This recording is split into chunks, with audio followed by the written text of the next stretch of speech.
What's up, fish gang? Welcome back to Monster Fish Only, aka Mofo Fish, where we talk about monster fish and monster tanks. I'm your host, OGP, and today we're talking about the Jaguar Cichlid. Yeah! No, we're not talking about your mom's luxury four-door sports car. We're talking about a fish. Yo, DJ, run the intro. DJ Kid, this a hit for sure. Caught some fishes out the pond and I put them in a box. Mix that old sponge with that new one when them filters out the box. Got some monsters in that glass, boy, they really down the box. Said I'm messed up in the head, cause I really like to watch.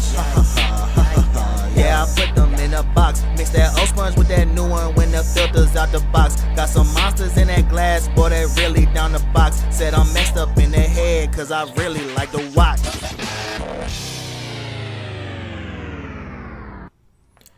What's up, fish fools? Welcome back to the channel.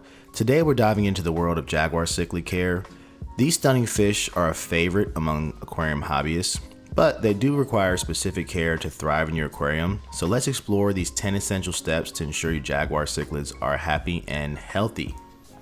And real quick, before we get started, I just want to give a huge shout out to the fish gang. We broke 1,000 subs, so that's super exciting. If you're new here, hit the mofo like button, get in the mofo comment section, and hit that mofo sub button so we can get this content out to more crazy fish people like you. But let's dive in. All right, step 1, tank setup. So first things first, let's talk about the tank setup.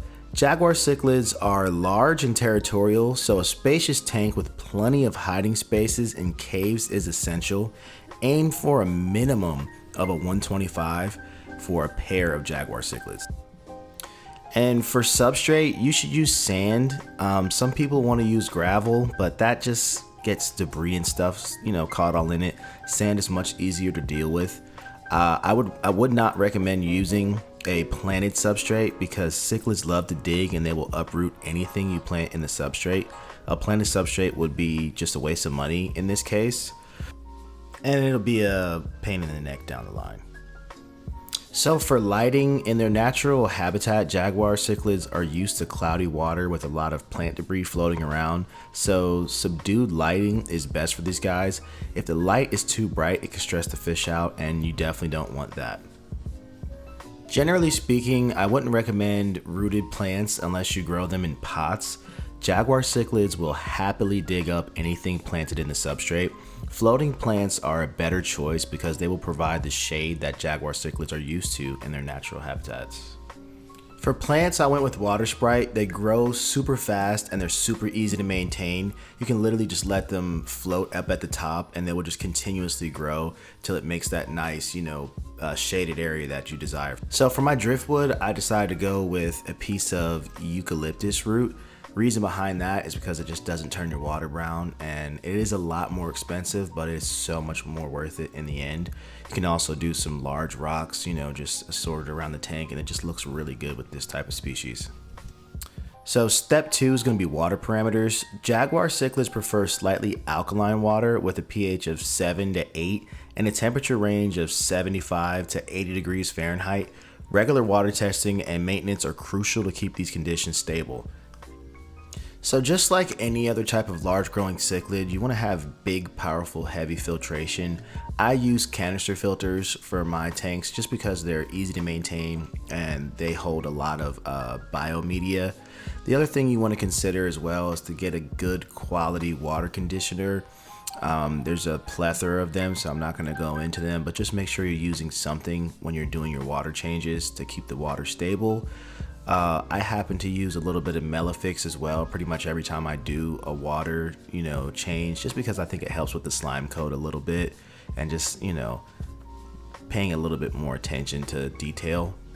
Also, when it comes to the heaters, don't really go with the cheap ones here because these fish can, be very powerful swimmers, and if they get into like a, fighting match or they just get spooked, they might bump into it and they can break it. So you want to use one of the steel body ones or one of the ones that have a cage or a guard around it.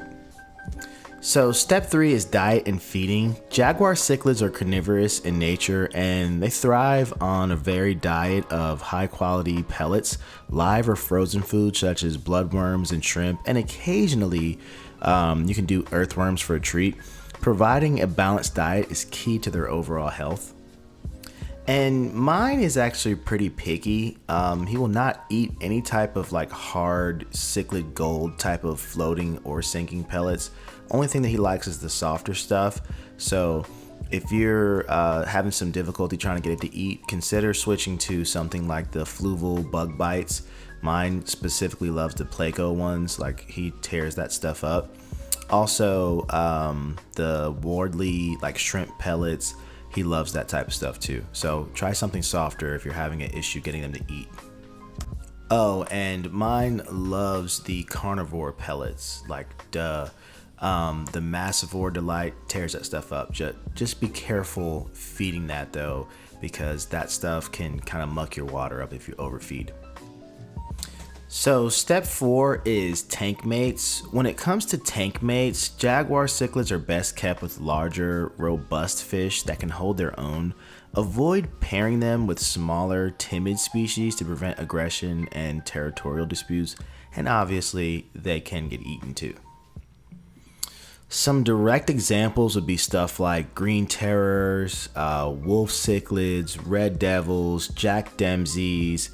You can do Oscar fish, possibly flower horns, larger growing placos, and you can do stuff like silver dollars, tinfoil barbs, and I guess, larger growing catfish as well. But just be mindful that fish do have personalities and they might not get along with any of those.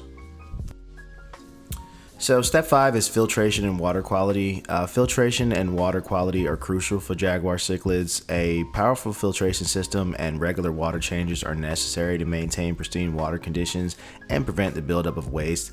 These fish are larger, so they do make a lot of waste. So do your water changes, you know what I mean? If you're doing probably anywhere from 25 to 50% bi-weekly, you'll be fine. So step 6 is just diving deeper a little bit into decor and substrate. Decor and substrate play a significant role in Jaguar Cichlid Care, providing plenty of rocks, driftwood, and plants to create territories and natural hiding spots. And sandy substrate mimics their natural habitat and is ideal for their well-being. And in my experience, these fish are not very active swimmers, so don't really overthink this too much. Just give them plenty of space to swim, but also give them some natural places to hide if they ever feel uncomfortable or if they want to have their own territory as their own. So step 7 is behavior insights. Understanding Jaguar cichlid behavior is essential. These fish are known for their territorial nature and can be aggressive, especially during breeding. Observing their behavior and providing adequate space and hiding spots can help minimize aggression. So, in a nutshell, you might want to consider just keeping these guys by themselves. They are very capable of causing mayhem. They don't typically behave that way unless they're provoked.